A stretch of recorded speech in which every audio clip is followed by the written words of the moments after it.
me, Helen. Jane. Have you come to say good night? Yes, I've come to say good night. You're just in time. What do you mean? I heard the doctor, Jane. He said she'll probably go tonight. Go? Well, where are you going, Helen? Are they taking you home? In a way. I'm going to God.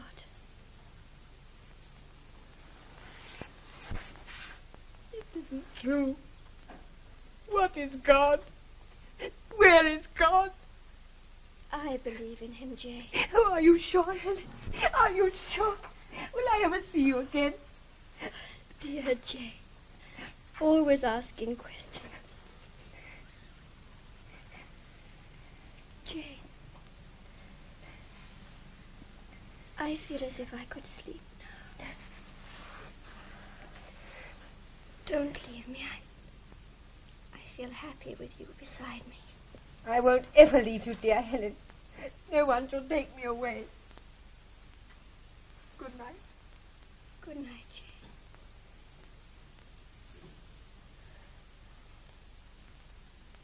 Helen. Helen. Oh, Helen!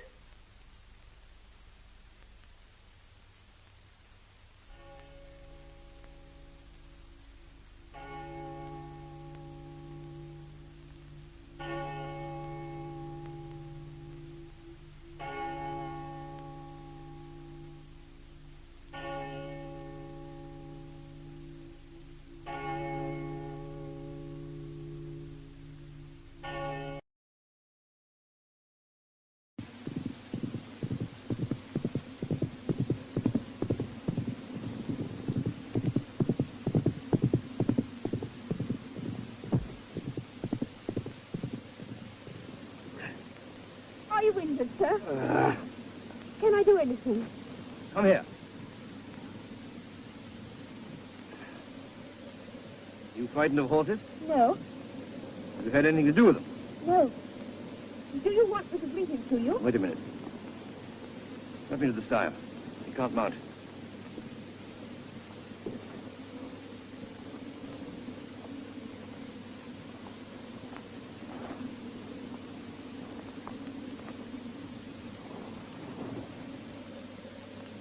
I've not seen you before. Where are you from? Thornfield Hall. Thornfield? Rochester Slater? Yes. You're not a servant. I am the governor.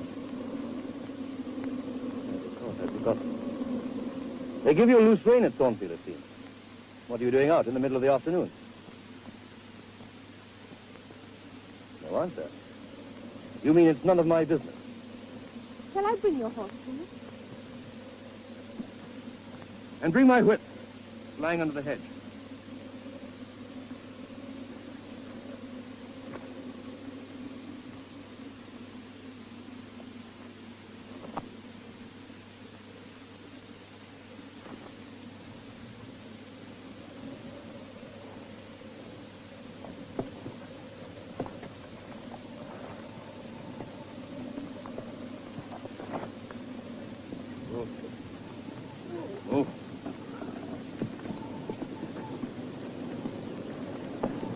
Thank you. Goodbye.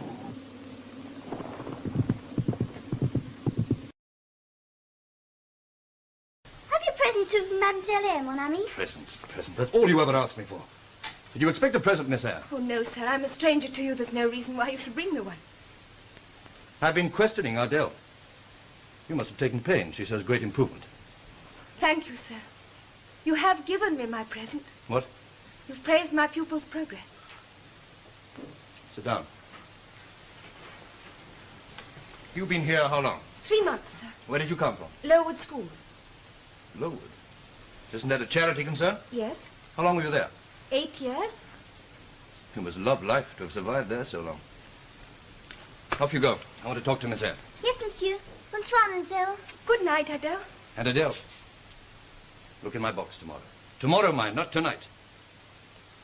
You may find a present. Oh, mon ami. Go to bed.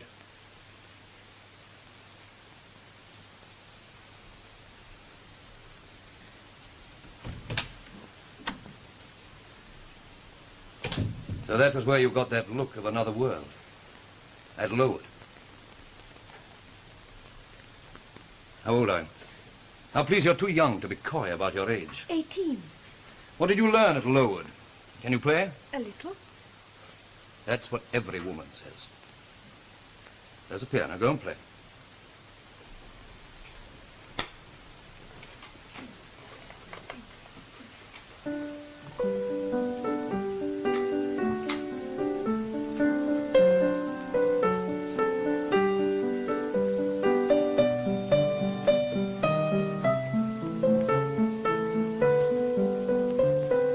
That's enough.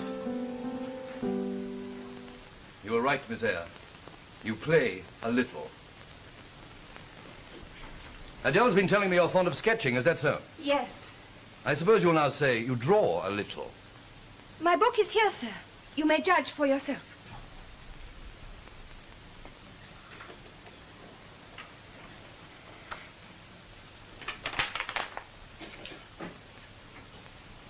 Sit down. I hate people to stand over me.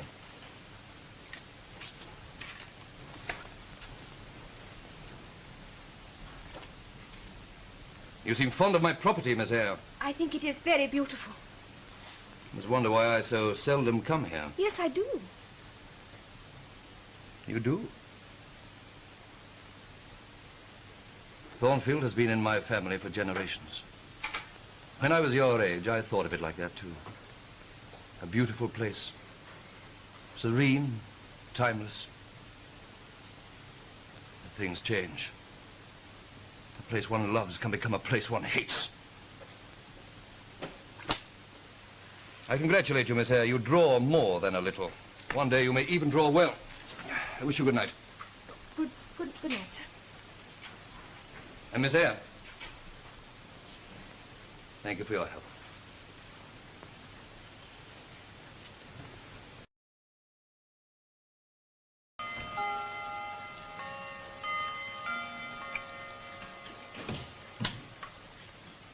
I didn't send for you, Miss Eyre. What's the matter? Adele wishes to show you her present, sir. Oh, she's shown it me. Now go. But mon ami! Go when I say. Not you, Miss Eyre. You may stay.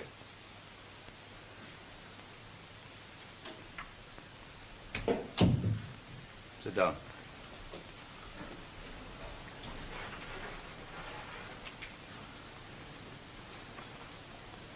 I see I'm under scrutiny, Miss Eyre. Do you find me handsome? No, sir. I'm considered blunt, but you're better at it than I am. I beg your pardon, sir. Why? Why should you say you think I am handsome when you know I'm not? Because I employ you? Because I pay you £30 a year? Not at all. I shouldn't have spoken my thoughts, sir. But I like your thoughts.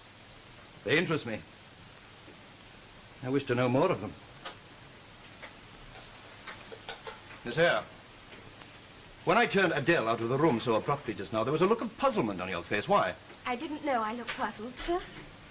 Didn't you? And perhaps I was mistaken. Perhaps it was a look of disgust at my behavior. Was that it? Let us call it puzzlement, sir. So you're being kind to me. You wondered, I suppose, why I should give her a present and then behave abominably to her. You made it quite clear yesterday, sir, that it was not my place to judge your actions. You're not letting me off with that, are you? That was what you thought. Yes. I did it because you suddenly reminded me of someone I prefer to forget. Her French mother, who charmed the English gold out of my pockets. You think Adele my child, don't you? I don't know, sir. Neither do I. Her mother swore she was. Certainly she could have been. I was very much in love some years ago, Miss Eyre. Her name was Céline Varron. She danced at the Paris Opera. I had money. I gave her a salon, jewels, clothes. I believe I treated her well. One day I happened to call when I was not expected. I meant to charm her with a surprise. I was the one who received the surprise, and it was not charming. I discovered I had a rival. Had I but known it, I had several. Céline was a generous woman. In every way. We had a scene and I parted with her for good. A few years later, she went off to Italy with some opera singer. She died there. Left Ardell, who had been born about 6 months before our quarrel, destitute. So that was why you were in Italy. You went to fetch her back here to Thornfield. I see Mrs. Fairfax has been talking. The child had no claim on me, but I have a conscience of a kind. So now you know you're teaching the illegitimate daughter of a French opera girl. Do you want to leave? Do you want me to get another governess? No, sir. I have been homeless, too. I have been without friends. I prefer you when you speak honestly and not morally, Miss Eyre. And I suppose your lowered upbringing still clings to you. My confession has probably shocked you. I think you're too good for such company, sir. When we're desperately unhappy, Miss Eyre, we seek oblivion. It does not matter what company we find it in. Now give me a moral answer to that. Well? I can't think how you can ever have been so unhappy. You have so much. So much? I have nothing. Nothing that matters. I see I have puzzled you again. You're not pretty, any more than I'm handsome. But a puzzled air suits you. I shall have to find out your other expressions. Do you ever laugh? Are you frightened of me? You'll learn to be a little more relaxed, I hope. I need someone to talk to in this godforsaken house. I did want to ask you, sir. Yes? Adele is very fond of you. And when you go away from Thornfield for months at a time... If you knew what it cost me to be here now. I hate Thornfield. I hate everything about it. Its gardens, its grounds, its stairs, its corridors. I'm sorry.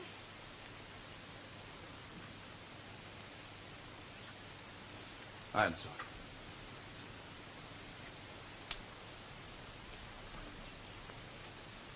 But this time, it's something I can't explain. What I've told you is nothing. There's something much worse. Something you don't know. No doubt you've duties to perform. I must be keeping them. You may go, Miss Eyre. Good night, sir.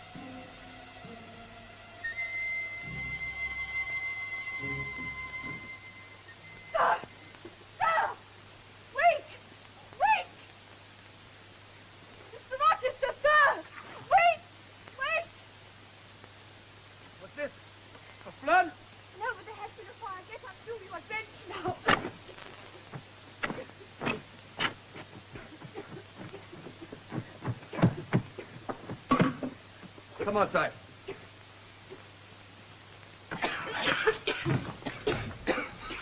What happened?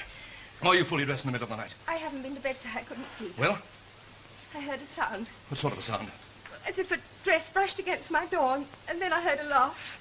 Oh, Mr. Rochester, it isn't the first time I've heard that laugh in this house. And then there were footsteps going away. They seemed to go in this direction. Toward the second floor? Yes. I think it must have been Grace Poole, sir. I have heard her laugh like that before. But why should she try to murder you? Sir, you're cold. May I wake up Mrs. Fairfax and ask her to make you up another bed? No. No one must know of this. I can sleep downstairs till morning. Say nothing to anyone. But the damage, sir. I can say it was my fault. You know nothing. Oh, very well, sir. Now go to your room and get some sleep. Good night, sir. Jane Eyre. Mr. Rochester? You saved my life. Thank you. Jane.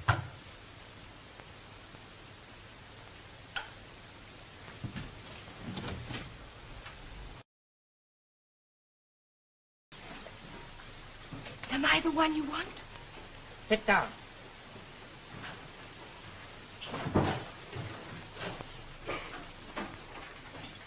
So you want your fortune told, do you? They say you asked for me. Don't you want to know your future? I think I know my future. Better than I do. Perhaps. Trust my palm with silver.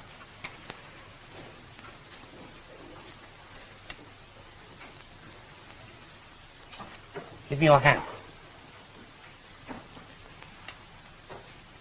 Are you afraid? No. Are you sure you want to know your future? Is it so unhappy? Do you want to hear it? Yes. Tell me what you see. You have a choice. On the one hand lies happiness. On the other, Yes? bitterness, loneliness. Happiness lies near you. It's up to you whether you stretch out your hand to take it. Does my happiness lie here or elsewhere? The lines are blurred. There's a journey. When? Not yet. You will have to wait a little.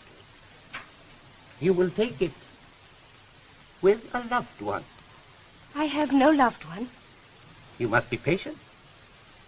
There is a secret hope in your heart. Everyone has a secret hope in their heart. Mine's very simple. I hope one day to save up enough money to start a small school of my own. That's all I can ever hope for. There is nothing more written in your heart. But kneel down and let me look into your face.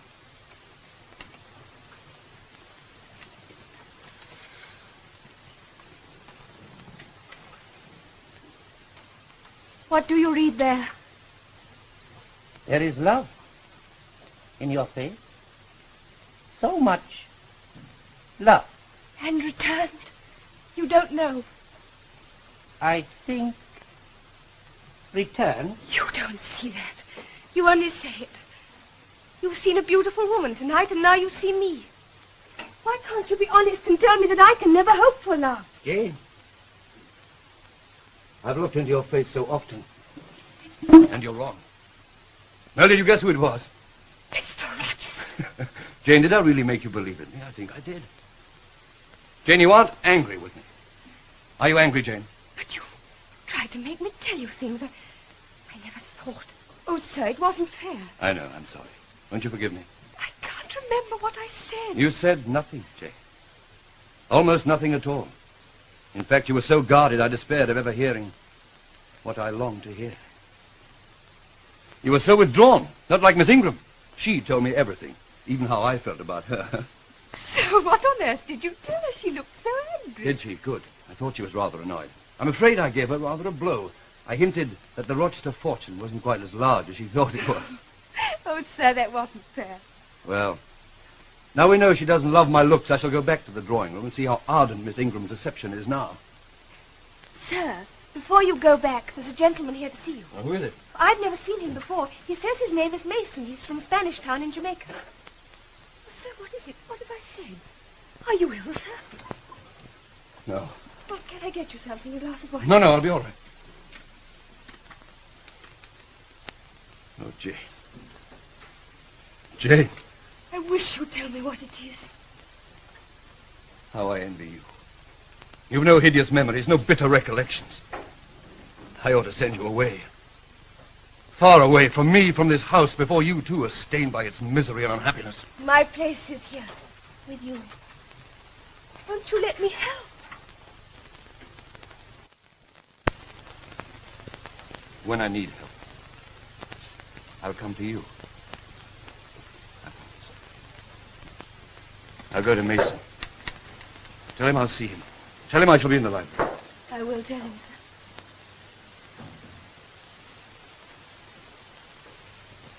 I shall be all right, Jane.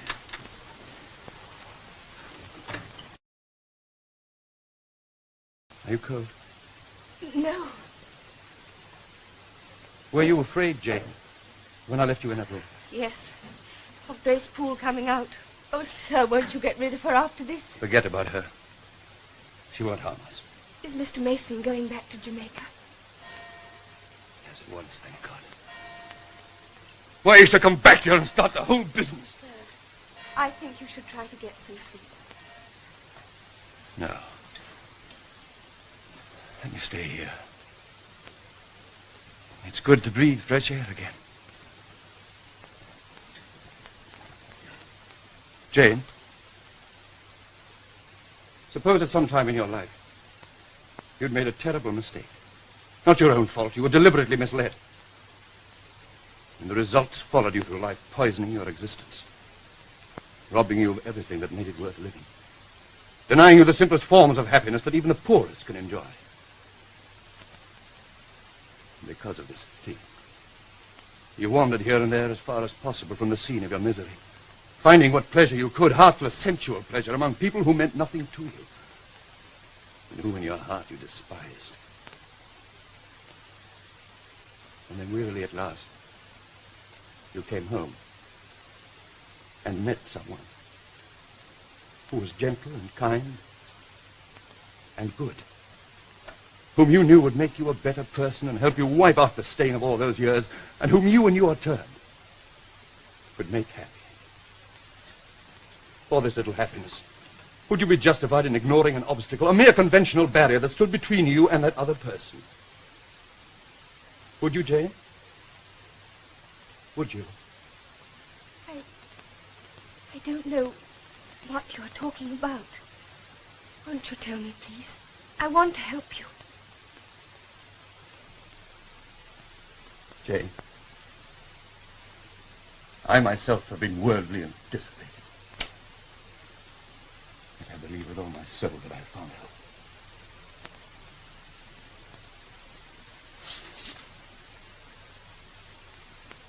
It's no good.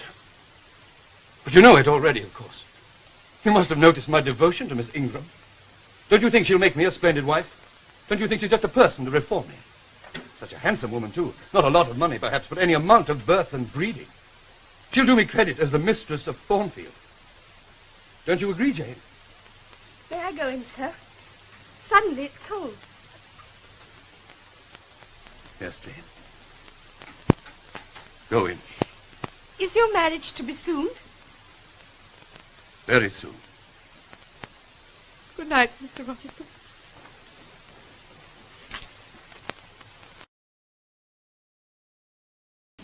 This letter came this morning, sir. It's from my aunt, Mrs. Reed. She's very ill and she wants to see me. You want to go right away? I think I ought to, sir. She's very ill indeed. They don't think she'll recover. Who is she? The one who condemned you to Lowood Charity School? Yes, sir. Then why should you go to her? You owe nothing to her. What has she ever done for you? I'd ignore the letter if I were you. I can't do that, sir. I must go. Will you return? Of course. Are you sure? How am I to know you aren't making this an excuse for running away from Thornfield? I shall come back. I have to. I've nowhere else to go. You have to. Is that your only reason? What other reason could I possibly have? Don't you like it here? A governess can't afford to be sentimental about a place. Her employer may dismiss her at a moment's notice. Oh, by the way, sir, I forgot to congratulate you last night on your forthcoming marriage. Thank you. How about traveling expenses? You'll need money. Yeah. £50? I'm only due 15. Keep it. I'd rather not, sir. Please pay me only what I've earned. Thank you, sir. How long will you be away? A week? Oh, not longer. I hope I shan't take advantage of your generosity. Jane? I must pack at once, sir, so perhaps I should say goodbye now. You'll be busy later with Miss Ingram. This is rather an abrupt farewell. I think the change will do me good, sir. Goodbye. Jane. Jane! Promise me one thing. Promise me you won't seek another post without telling me. Did I say I would? And you thought of it, didn't you? You never were very good at reading minds, Mr. Rochester. Goodbye.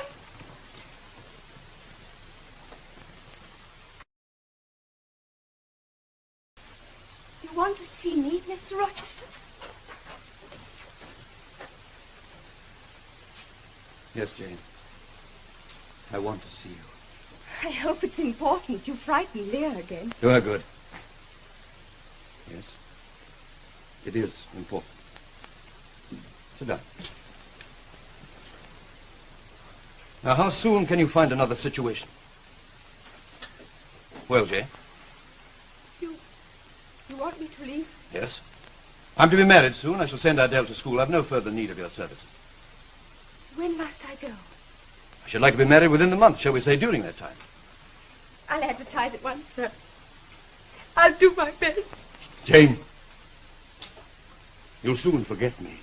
Believe me, it's best you should. I don't want to go, sir. I can't forget you. I can't forget Adele and Thornfield and Mrs. Fairfax. They're the only memories I have that I don't want to lose. I beg your pardon, sir. I've no right to speak like this. Jane.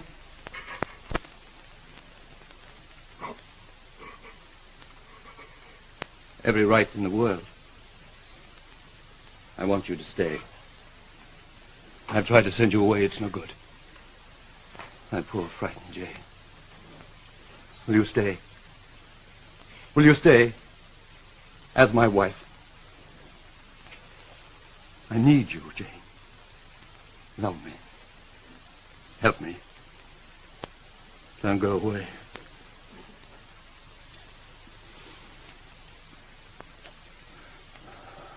I'll stay. Of course I'll stay. I never wanted you to go. I never meant it. I was afraid. I thought I was being too selfish. Never selfish. I'm not being sent away. I'm not to go after all. I've never been out. Jane.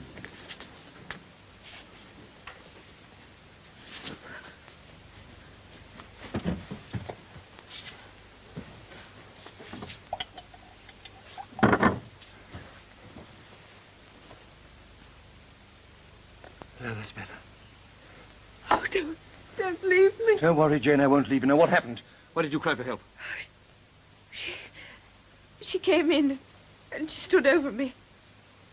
Her eyes blazed with hatred. I've never seen such a look on any face. She was all in white and she just stood there. And then she moved over to that chair.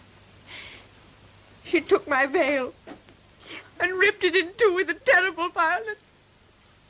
And then she came right up to me. I thought she was going to kill me. I thought... Don't worry, you're safe. I'm here. It's all right. Who was that woman? Who was it? Surely, Jane, there was no woman. You've had a terrible nightmare. No, that isn't true, and you know it. Please don't lie to me. Look over there. It was no dream.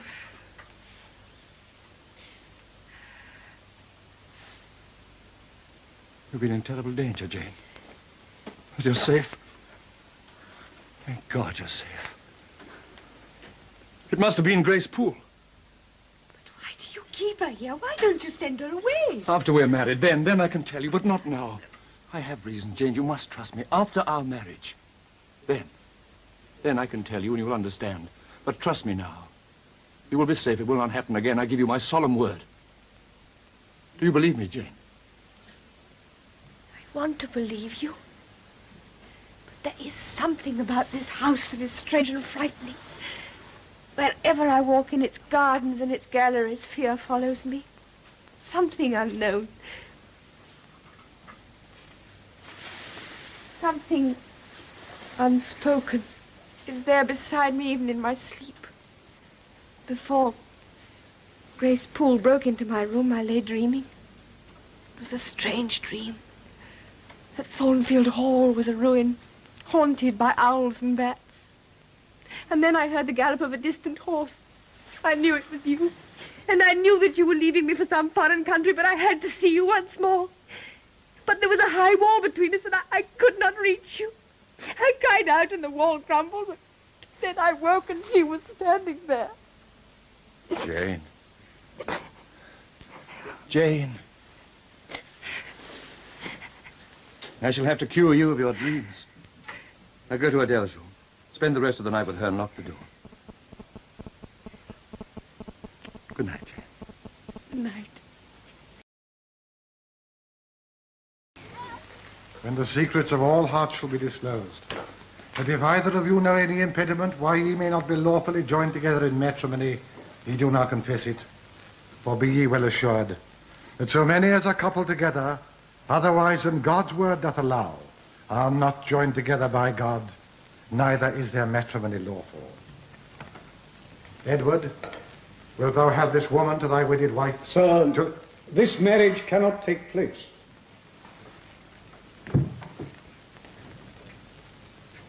Who are you?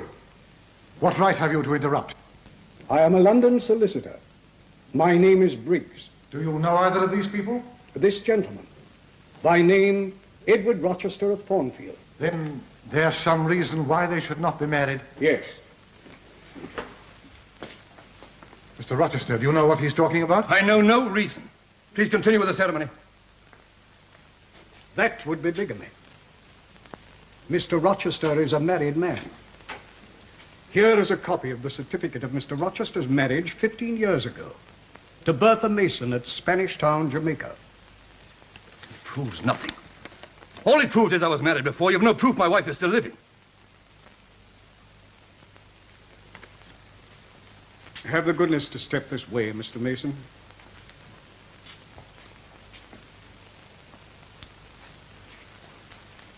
Tell them when you last saw Mrs. Rochester. In April.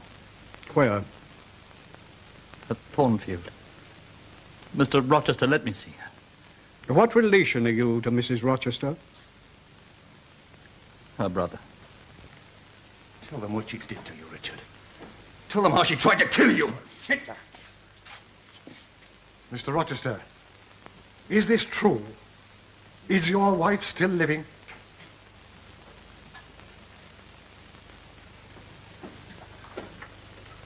Yes. But this girl knows nothing. I am the one to blame. I can't believe it. I've lived here many years, but I've never heard of a Mrs. Rochester at Thornfield. No. But you've heard the village tales of the mysterious lunatic kept there. Yes. She's my wife. He knew that she was unbalanced, yet he never warned me. But he comes here today to destroy my one chance of happiness. All this, Mr. Rochester, is no excuse for bigamy. Excuse? How easily you say that. I wonder if any of you would have dared to risk what I have risked today. But you've not seen her. You don't know my lawful wife, do you? I'll show her to you. Come and meet her. Come, Jane.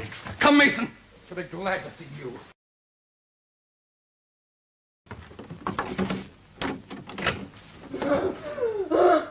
Well, don't you wish to see my wife? Keep away, keep away! Oh, my God. Help me, Grace.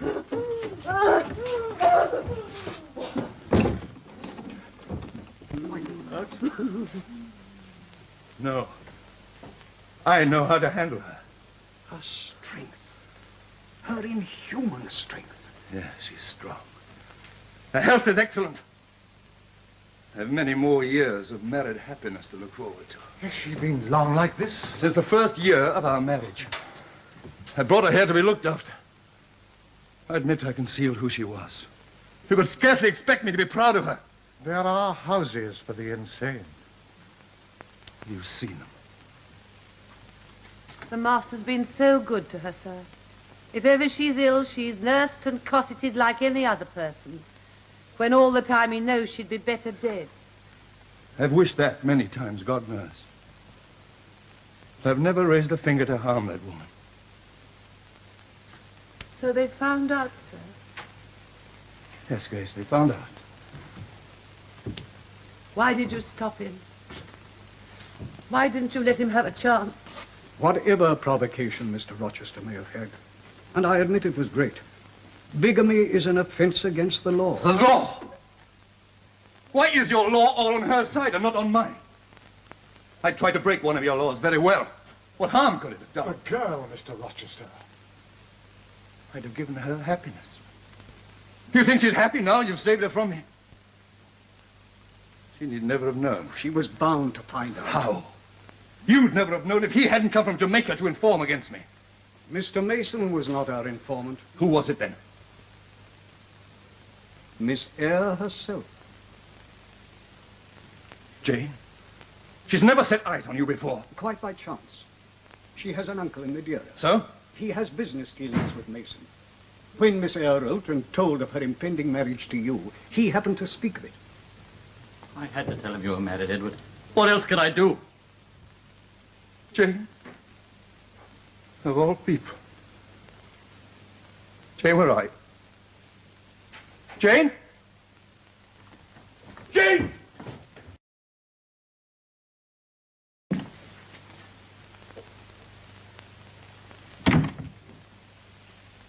What, Jane? No tears?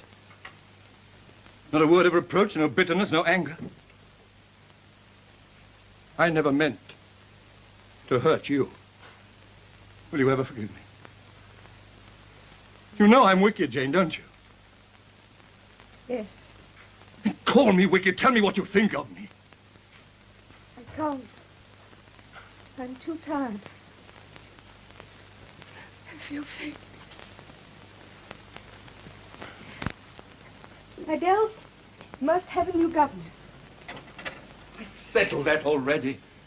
Don't worry, Jane. We'll leave this place for good. I'll board it up and leave Mrs. Poole in charge of her. We'll go to Fernley.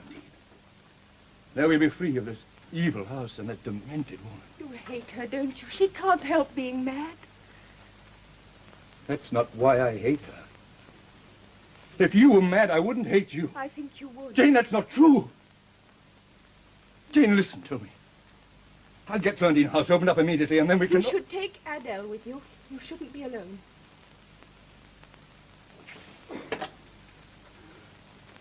Who spoke of being alone? You will be with me. Jane. Jane, will you listen to reason? Because if you don't, I...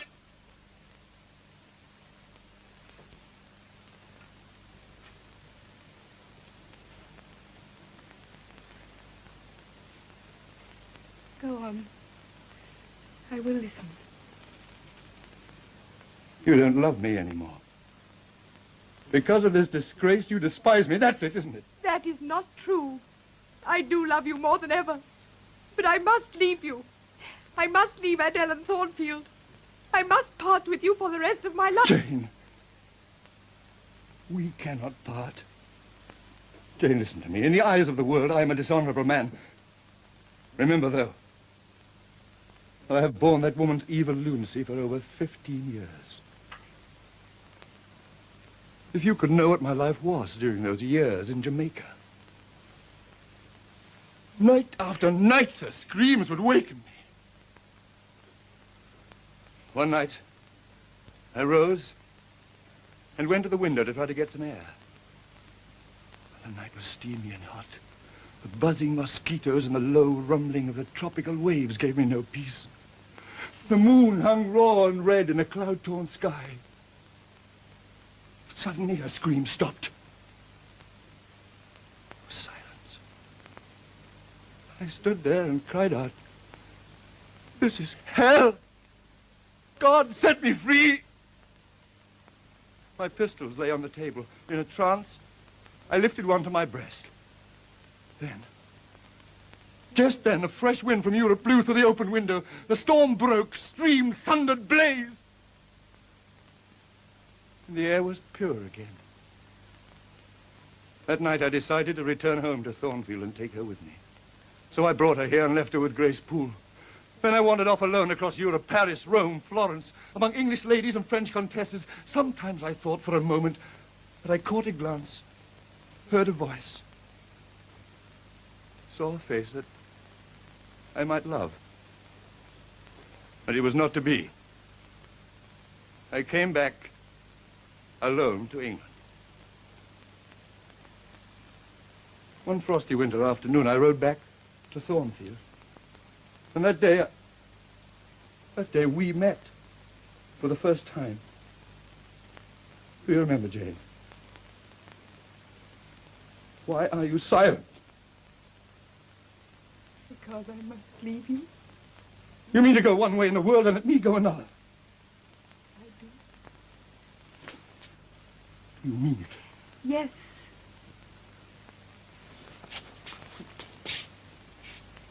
Do you still? It would not be wicked to love me. Stop it. What can I do, Jane? Where can I go? I don't know. If you go, I can only turn to lust for a passion and vice for a profession. I won't be blamed. It isn't fair. Please don't say any more.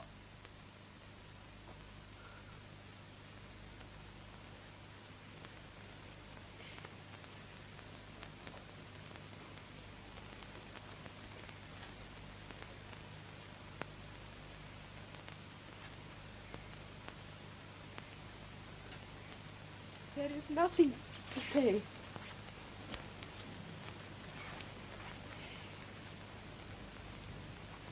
Nothing to do.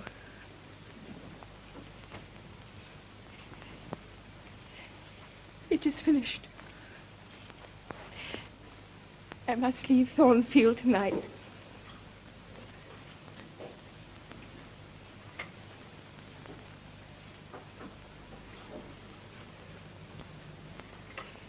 And now, goodbye.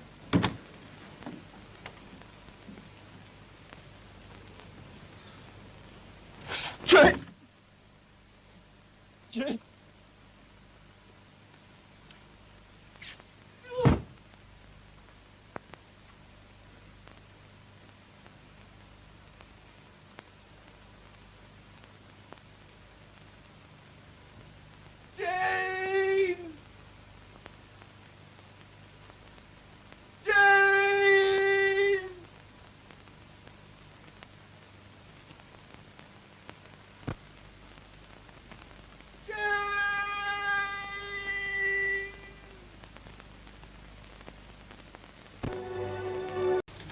I don't know what it was you'd run away from before I met you, but I was afraid you might look back. You haven't. You had great courage. I respect you for it. Thank you. Such courage should be put to a higher purpose. It should be used in God's work. I can offer you that chance. But... I leave for India in 6 weeks to work as a missionary. I ask you to come with me. To India? You can be of great help to me, Jane. And as my wife, you will work to the glory of God. As your wife? Yes. I ask you to marry me. I don't understand you. Surely what I say is plain enough. But you don't love me. I respect and admire you.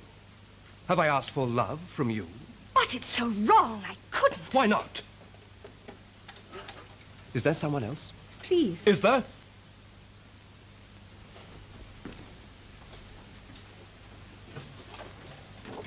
The man who lives here. Is that it? You have no right to question me. Is it? Answer me. Yes, it is. Now you know. I see. Can he marry you?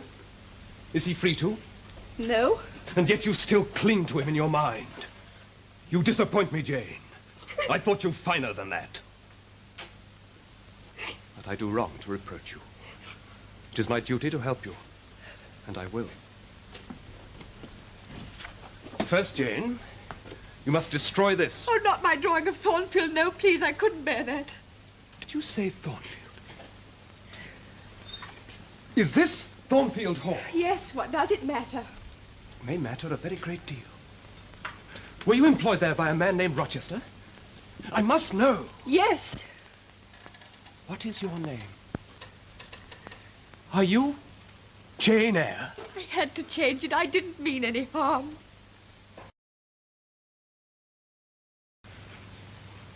Leah, that's not you. Leah is in the kitchen. Who is this? Who is it? What delusion has come over me? I cannot see, but I must feel. Or my heart will stop and my brain burst. Her very fingers. Jane Eyre. Is it Jane? She is all here. And her heart, too. I am glad to be so near you again. Jane Eyre. Jane Eyre. I have found you again. I have come back to you. This was my dream.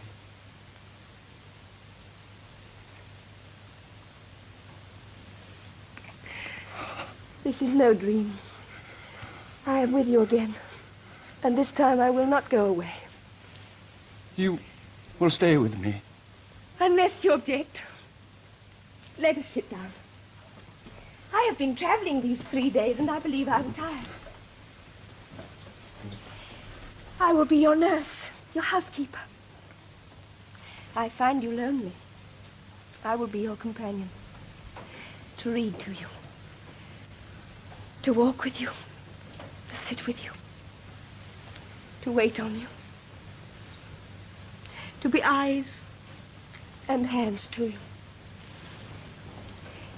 Do not look so sad, my dear master. While I am alive, you shall not be alone. No, Jane. It's not fair. You must not stay bound to a blind man, Jane. You're young. You will marry one day. I don't care about marriage. But you should care, Jane. It's time someone took you in hand. Your hair is wild and unkempt. And the fire is going out. Now you are sitting in the light. You don't want to see my face in the light, Jane. It's not a pretty sight. It never was. I've told you before, you're not handsome. Oh, Jane. Have you come from far? A great way off. And have you been unhappy, Jane? No, I was too busy. I kept a village school. And I stayed with some cousins I never knew I had. Their name was Rivers. They were very good to me. Elderly cousins? Oh, no. No, quite young. Almost as young as I am. Female, of course. No. One of them was a man. A clergyman. Oh, a bumbling, sanctimonious old fellow, I suppose. Not at all. He was a great deal younger than you are. You didn't like him? You couldn't have liked him. Why not? Did you like him, Jane? Very much. But he was a plain sort of a fellow, no handsomer than I. On the contrary, he was very handsome. He wanted to marry me. He still does. At least he did when I left him. Is that true? Is that really the state of matters between you and this Rivers? Absolutely. And that's what you want, is it? A life with a clergyman? It is not. I don't want him. Don't be jealous. I only wanted to tease you to make you a little less sad. My heart is yours. It would be yours forever, even if I never saw you again. No right to batten onto your youth, to your freshness. I'm just a ruin. It's no good. You spoke just now of being my friend, my companion. That's no use to me, Jane. I want a wife. Is that unwelcome news? Oh, that depends on whom you choose. You shall choose for me. I shall abide by your decision. Choose her who loves you best. I shall choose her I love best.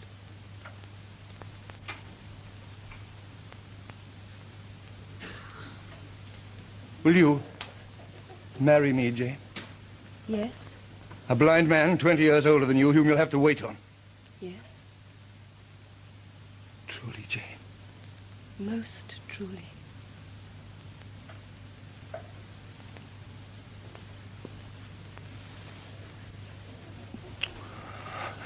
Jane, how did you come to me? What made you come? I heard you cry out for me.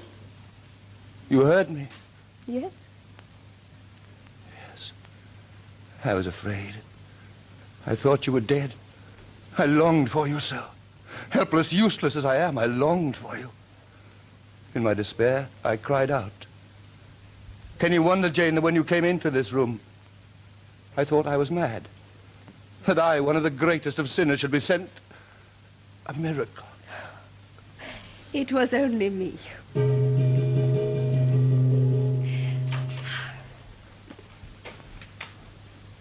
Leah has prepared supper for us.